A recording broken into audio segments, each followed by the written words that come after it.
Therefore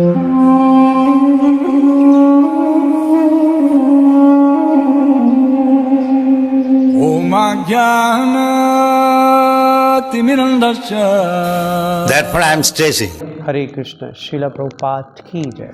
तो हम लोग श्लोक संख्या स्कंद 1 अध्याय 13 और श्लोक संख्या 31। तो ये उस समय का वर्णन है कि जब महाराज धृतराष्ट्र और उनकी धर्मपत्नी श्रीमती गंधारी हस्तिनापुर छोड़ के हिमालय की ओर चल पड़े। तो यहाँ पर बताया गया है कि अजात शत्रु जिसको कोई जीत नहीं सकता, महाराज युधिष्ठिर ने सुबह उठ के वंदना की। बताया कि उनके जो नैतिक कार्य क्या थे, सुबह उठ के क्या करना चाहिए। तो महाराज युधिष्ठिर क्या करते थे, जो शास्त्र बता रहे हैं। सबसे पहले युधिष्ठिर महाराज ने वंदना करके फिर सूर्यदेव को अग्नि यज्ञ अर्पित करके तथा ब्राह्मणों को नमस्कार करके और एवं अन्न, गाय, भूमि और स्वर्ण अर्पित करके अपने नैतिक प्रातःकालीन कर्म किए। कि सुबह उठ के सबसे पहले तो क्या करना है, वंदना करनी है। उसके बाद ब्राह्मणों को नमस्कार करना, फिर ब्राह्मणों को दान देना। यहाँ पे लिखा है ब्राह्मणों को अन्न, गाय और भूमि, स्वर्ण इत्यादि दान में दिए। और इस प्रकार के अपने नैतिक जो प्रातःकालीन कर्म है वो महाराज युधिष्ठिर ने किए। और तत्पश्चात फिर उन्होंने अपने गुरुजनों का अभिवादन किया। उसके बाद फिर वो अपने राज महल में प्रविष्ट किए। और जैसे ही वो वहाँ गए तो उन्होंने देखा कि ना तो वहाँ उनके ताऊ हैं, ना ही उनकी ताई वहाँ पर है। तो प्रभुपाद अपने तात्पर्य में लिख रहे हैं कि महाराज युधिष्ठिर अत्यंत पवित्र राजा थे, क्योंकि वे स्वयं गृहस्थ के सारे नैतिक कर्म किया करते थे। कि पवित्रता तभी हमारे में आ सकती है अगर हम रूल्स एंड रेगुलेशन जो शास्त्र में नैतिक कर्म दिए हुए हैं, अगर हम उनको फॉलो करते हैं तभी हम अपने आप को शुद्ध कर सकते हैं। और महाराज युधिष्ठिर तो अपने आप में एक पवित्र राजा थे। गृहस्थों को प्रातःकाल जल्दी जागना होता है, इसीलिए कहते हैं कि सुबह जो क्या कहते हैं वो ब्रह्म मुहूर्त होता है, हमें उससे पहले उठना चाहिए। और सूर्य निकलने से 1 घंटा 26 मिनट पहले ब्रह्म मुहूर्त होता है। तो कम से कम हमें 1.5 पौने 2 घंटे पहले सूर्य निकलने से उठना तो ज़रूर चाहिए। और स्नान करने के बाद उन्हें प्रार्थना से, अग्नि में आहुति से ब्राह्मणों को भूमि, गौवे, अन्न, सोना इत्यादि का दान देकर तथा गुरुजनों को सादर नमस्कार करके अर्चा विग्रह को अभिवादन करना होता है। कि सबसे पहले उठना, जल्दी उठना, फिर स्नान करना, स्नान करने के बाद फिर प्रार्थना करनी, जो हम प्रार्थना करते हैं, फिर अग्नि में आहुति देना और फिर दान करना ब्राह्मणों को नमस्कार करके, फिर गुरुजनों का अभिवादन करना, फिर भगवान के अर्चा विग्रह की अर्चना करना, फिर बाकी के कार्य जो है वो शुरू होते हैं। और जो व्यक्ति शास्त्रों द्वारा नियत आदेशों का पालन करने को तैयार नहीं होते, वे केवल किताबी ज्ञान से उत्तम व्यक्ति नहीं बन सकते। कि जब तक हम शास्त्रों में जो नियम दिए हुए हैं, जो विधि विधान दिए हुए हैं, जब तक हम उनको अपने जीवन में धारण नहीं करते, हमें अपने जीवन में उन सबको अपनाना होगा। कि अगर हमने मंगला आरती अटेंड करनी, सुबह उठना है, तो ये सारे कार्य जब तक हम नहीं करेंगे तब तक कहते हैं आप जितना मर्जी किताबें पढ़ लो, जितनी मर्जी आप नॉलेज ले लो, वो सारा किताबी ज्ञान होगा। जब तक वो ज्ञान हमारे आचरण में नहीं उतरेगा तब तक वो ज्ञान क्या होगा, एक स्पेकुलेशन रह जाएगी, वो विजडम नहीं बनेगी। ज्ञान वही विजडम बनेगा जब हम उसे अपने जीवन में उतारते हैं, जीवन में अप्लाई करते हैं। अदरवाइज किताबी ज्ञान, कोरा ज्ञान। आधुनिक गृहस्थों को विभिन्न प्रकार की जीवन शैलियों की आदत हो गई है, जैसे कि देर से जागना, फिर बिना किसी प्रकार की ऊपर वर्णित शुद्धि के बिस्तर में लेटे लेटे चाय पीना। कहते हैं आजकल एक स्टाइल चेंज हो गया, आधुनिक शैली के कारण हमने अपना जीवन स्टाइल जो है वो बदल दिया। सबसे पहले तो देर से सोना, रात के 12-1 बजे तक। आजकल जो बच्चे कॉरपोरेट वर्ल्ड में हैं, जो कंप्यूटर के काम में लगे हुए हैं, रात के 12-1 बजे सोते हैं और सुबह देर से उठना 9-10 बजे। फिर हम लोग बिना अपने आप को शुद्ध किए, जो ऊपर शास्त्रों में वर्णित किया, चाय पी रहे हैं। ऐसे हो रहा है ना कि बैटी अब शब्द आ गया ना, पिछले 50 साल से बैटी वर्ड हमने सुना है, अब हम लोग तो नहीं ले रहे। लेकिन कहते ये आदतें जो है ना वो हमें असुर की ओर लेके जा रही है। ये आसुरी प्रवृत्ति है। हम लोग मनुष्य से क्या बन रहे हैं, असुर बन रहे हैं। तो ये चीज़ें हमें पीछे धकेलती है, ना कि हम भक्ति में आगे बढ़ रहे हैं। और अगर हमने भक्ति में वाकई आगे बढ़ना है, कुछ लोग शौक़ से तो आ जाते हैं भक्ति में, कुछ लोग नेम फेम के लिए भी आते हैं, कुछ लोग रियली में भक्ति में आते हैं। जैसे मैंने प्रश्न पूछा था शुरू में एक प्रभु जी से कि प्रभु जी इस्कॉन में सभी लोग अच्छे हैं कि बुरे भी हैं? तो मुझे लगता है कि सभी ऐसी तरह है। कहते हैं हाँ, दोनों तरह के लोग होते हैं। तो उन्होंने मुझे एग्जांपल दी थी कि ये जो बल्ब जल रहा है ना आपके घर में, तो कुछ लोग मच्छर जो आते हैं लाइट से अट्रैक्ट होके आते हैं, और कुछ लोग उन मच्छरों को खाने के लिए आते हैं। मच्छर कहते हैं ना, मॉस्किटो। कुछ लोग उनको खाने के लिए आते हैं। तो ठीक है, इसी प्रकार कुछ लोग तो भक्ति में नेम फेम के लिए भी आते हैं, कुछ लोग भक्ति में वाकई ज्ञान लेने के लिए आते हैं, भक्ति लेने के लिए आते हैं, सेवा करने के लिए आते हैं, ऐसे लोग भी हैं। तो हर तरह के लोग होंगे, लेकिन हमें चॉइस करनी है कि हम क्यों आए हैं। अगर हमने वही काम करने हैं यहाँ आकर भी, तो फिर हम तो वहाँ ही अच्छे थे। अगर हम भक्ति में आकर भी हम लोग गलत काम कर रहे हैं, तो फिर हमें ज़्यादा पनिशमेंट मिलेगी। जब हम यमराज के पास जाएंगे तो हमें 10 टाइम्स ज़्यादा वो उसकी सज़ा भुगतनी पड़ेगी, क्योंकि यमराज को पता है कि तुम्हें तो पता था कि तुमने तो जानबूझकर गलत काम किए। तो इसलिए यहाँ पर ये कहा जा रहा है कि हमें इन आदतों को छोड़ना है। घर के बच्चे अपने माता पिता को जो कुछ करते देखते हैं उसी का अभ्यास करते हैं। कि अगर आप चाहते हो कि आपके बच्चे एक अच्छे नागरिक बने, एक अच्छे व्यक्ति बने, ईमानदार बने, तो आपको भी बच्चों के सामने वो सब कुछ अपने आचरण में लेके आना पड़ेगा।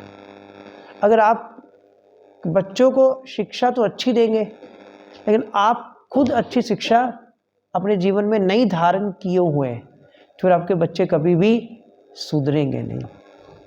खुद तो आप झूठ बोल रहे हो, बच्चों कह रहे सच बोलो, बच्चा कहेगा पापा ये क्या है।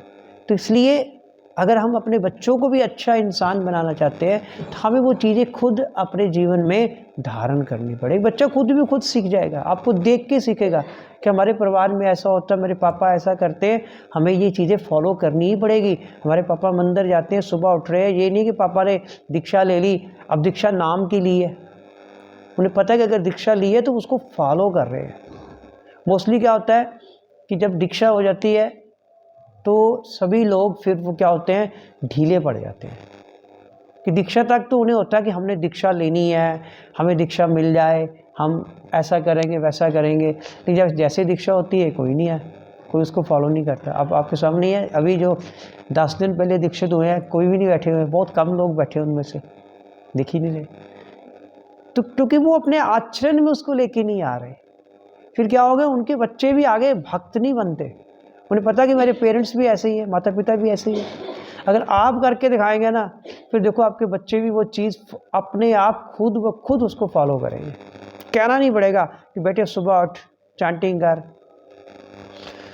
अतः सारी की सारी पीढ़ी का नरक की ओर पतन होता है। माँ बाप ही अपने बच्चों को नरक की ओर धकेलते हैं। खुद जब हम गलत काम करेंगे तो हमारे बच्चे भी वही चीज़ सीखेंगे।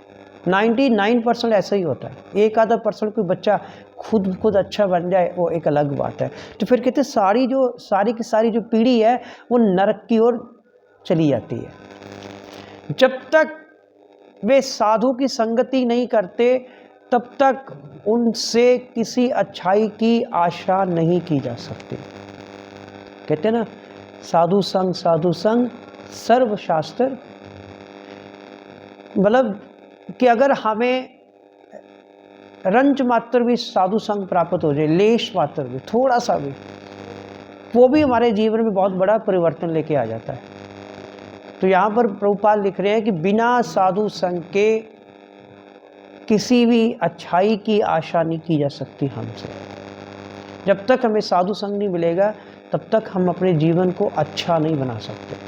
साधु संग से ही हम अपने जीवन में एक अच्छा परिवर्तन लेके आ सकते हैं। भक्ति में अगर हम लोग आए हैं तो भक्ति में साधु संग से ही आए। साधु संग मिला, कोई भागवतम की क्लास में आए तो वहाँ साधु संग मिला, आज वो भक्त बन गए। कई मंदिर में आए, उन्हें साधु संग मिला, वो भक्त बन गए। किसी को रास्ते में सड़क पे चलते हुए साधु मिल गए, उनकी कृपा से वो भक्त बन गए। तो भौतिकवादी मनुष्य धृतराष्ट्र की भांति विदुर जैसे साधु से शिक्षा ग्रहण कर सकता है कि हम लोग सब कौन है, भौतिकवादी व्यक्ति है, मटेरियलिस्टिक लोग हैं हम लोग। तो हमें एक साधु की बहुत ज़्यादा आवश्यकता है। बिना साधु की कृपा से हम लोग भक्ति में आगे नहीं बढ़ सकते। तभी तो साधु संग कहते हैं। पहले हमें समझ नहीं आता था। साधु संग से क्या होता है, आप देखते हैं खुद, जैसे हम लोग रह रहे हैं प्रभु जी के साथ पिछले ऑलमोस्ट 1 महीने से, तो हम लोग प्रभु जी के आचरण को देख रहे हैं। तो वो चीज़ें हम लोग सोचते हैं कि हम लोग तो कुछ भी नहीं ऐसा कर रहे। प्रभु जी चैंटिंग करते हैं बहुत ट्रांस में जाके। हम लोग देखते हैं कि प्रभु जी की आवाज़ आ रही होती है अपने रूम से, बड़े बहुत ही मतलब इत्मीनान से, बहुत ही शुद्धता से, बहुत ही अच्छे उच्चारण से प्रभु जी चैंटिंग कर रहे हैं। तो वो हम लोग सीखते हैं, हम लोग कहते हैं हमें भी ऐसा करना चाहिए। फिर प्रभु जी की दिनचर्या हम देखते हैं, प्रभु जी फॉलो कर रहे हैं। He is not feeling well, even that he is attending the mangal aarti. तो ये चीज़ें हम साधुओं से सीखते हैं कि नहीं, हम लोग थोड़े से रात को लेट हो जाएं, सुबह हम मंगल आरती छोड़ देंगे, या थोड़ी सी हमारी हल्की सी तबीयत ख़राब हो, छोड़ो हमने नहीं जाना। तो हम कई चीज़ें ऐसी करते हैं। लेकिन जब हम साधुओं के साथ रहते हैं, अपने सीनियर एडवांस डिवोटीज़ के साथ रहते हैं, फिर हम लोग सीखते हैं कि ये चीज़ें हमें करनी है। चाहे हम बीमार भी हैं, हमें इसको फॉलो करना है। जैसे ही साधु संग ग्रहण कर, और इस प्रकार आधुनिक जीवन के दुष्प्रभावों से शुद्ध हो सकते हैं। अगर हम साधुओं को संग करेंगे, भक्तों को संग करेंगे, फिर जो मॉडर्न ये सिविलाइजेशन है उसके जो बैड इफ़ेक्ट्स हैं, दुष्प्रभाव है, फिर हम अपने आप को उनसे बचा सकते हैं। अदरवाइज़ हम लोग भी वही करने शुरू कर देते हैं। जैसे बाहर का खाना, अभी भी कुछ दीक्षित डिवोटीज खा लेते हैं तो चलो यार कुछ फ़र्क नहीं पड़ता, लेकिन नहीं खाना, क्योंकि उसमें बाहर के खाने में वो क्या है, जिसने बनाया है उसमें उसकी सेवा नहीं है भगवान के लिए। जब डिवोटी प्रसादम तैयार करता है, खाना बनाता है, उसमें एक सेवा का भाव होता है। वो सेवा का भाव क्या होता है कि ये मैं भगवान के लिए बना रहा हूँ, ये जो मैं प्रसाद तैयार कर रहा हूँ भगवान के लिए कर रहा हूँ। फिर उसमें कर्म थ्योरी नहीं होती, फिर उसमें भक्ति भाव होता है, जिससे कर्म जो है वो समाप्त हो जाते हैं। इसीलिए कहते हैं किसी बाहर का हाथ का नहीं खाना चाहिए, डिवोटीज़ के हाथ का खाना चाहिए। हम लोग सीरियस नहीं लेते। हम लोग कहते हैं क्या फ़र्क पड़ जाएगा बाहर का खाने से, बहुत फ़र्क पड़ता है। जो लोग भ्रमित हुए हैं और जो लोग भ्रमित होते हैं उनमें ये भी एक बहुत बड़ा कारण होता है कि वो बाहर का खा रहे हैं, कोई भी रिस्ट्रिक्शंस को फॉलो नहीं कर रहे। वो साधु संग भी किन लोगों का कर रहे हैं जो उनसे छोटे हैं, जो भक्ति में अभी नए नए आए हैं, जो अभी कनिष्ठ भक्त हैं। और कोशिश करनी चाहिए अपने से एडवांस्ड भक्त का संग करो। हम लोग कहते हैं मैं तो संग कर रहा हूँ, मैं तो उस माता जी का, जो उस प्रभु जी का मैं संग कर रहा हूँ, लेकिन हमने ये भी देखना कि क्या हम उनका संग करके भक्ति में आगे बढ़ सकते हैं। तो इसलिए हमेशा कोशिश करो संग भी करना है एडवांस डिवोटीज़ का। संग का मतलब तो आपको पता ही है कि उनके जो आइडियाज़ है वो हमने अपने जीवन में धारण करने हैं। तो हम क्या करते हैं, हम इमोशनल प्लेटफॉर्म पे होते हैं, इमोशनल, रिलेशनल और मटीरियलिस्टिक प्लेटफॉर्म। तो हम जब ऐसे प्लेटफॉर्म पे संग करते हैं तो जिन लोगों को हम संग कर रहे हैं उनके आइडियाज़ हमारे दिमाग में आने शुरू हो जाते हैं, हमें पता नहीं चलता। कई बार हम घर में ही करते संग, घर में हमारे फैमिली मेम्बर्स का जब संग होता है तो ज़रूरी नहीं है कि सभी फैमिली मेम्बर्स जो हमारे घर के हैं वो डिवोटी हो या एडवांस डिवोटीज़ हो। तो क्या होता है फिर हम जब उनका संग करते हैं उनकी आइडियोलॉजी हमारे अंदर आ जाती है, फिर क्या होता है हम उनकी तरह ही सोचने लगते हैं। तो ये सबसे इम्पॉर्टेंट चीज़ है कि हमें जब संग करना है तो ये ध्यान रखना है कि हमें संग अपने से जो सीनियर डिवोटी, वो भी एडवांस्ड। सीनियर का मतलब केवल ये नहीं है कि आपसे जो भक्ति में पहले आया, एडवांस डिवोटी का संग करेंगे जो भक्ति में बहुत आगे बढ़े चुके हुए हैं, जिन्हें फिलॉसफी क्लियर है, जिन्हें कॉन्सेप्ट क्लियर है, जिन्हें सब कुछ बेसिक्स पता है भक्ति के। अगर हम उन लोगों का संग करेंगे हम कभी भी भ्रमित नहीं होंगे। और बाहर का तो हमेशा अवॉइड करना चाहिए, चाहे वो वेजिटेरियन क्यों ना हो, चाहे वो आपको कह दे इसमें लहसुन प्याज नहीं डाला हुआ है, तब भी हमें बाहर का अवॉइड करना ही है एट एवरी कॉस्ट। अपने साथ हम कुछ लेके जा सकते हैं ये चीज़ खाने के लिए। लेकिन महाराज युधिष्ठिर को राजमहल में राजा सुबल की पुत्री गंधारी समेत उनके चाचा ताऊ धृतराष्ट्र और विदुर नहीं मिले। विदुर जी भी साथ चले गए, विदुर जी भी नहीं थे, वे उन्हें मिलने को आतुर थे। अतः उन्होंने धृतराष्ट्र के निजी सचिव संजय से पूछा। अब अगले श्लोक में वो संजय से पूछेंगे कि ताऊ कहाँ है, ताई जी कहाँ है, चाचा जी कहाँ हैं। तो यहाँ पे ये वर्णन हो रहा है कि जब महाराज युधिष्ठिर को धृतराष्ट्र नहीं दिखाई दिए तो उनकी दशा का वर्णन है ये। हरे कृष्णा।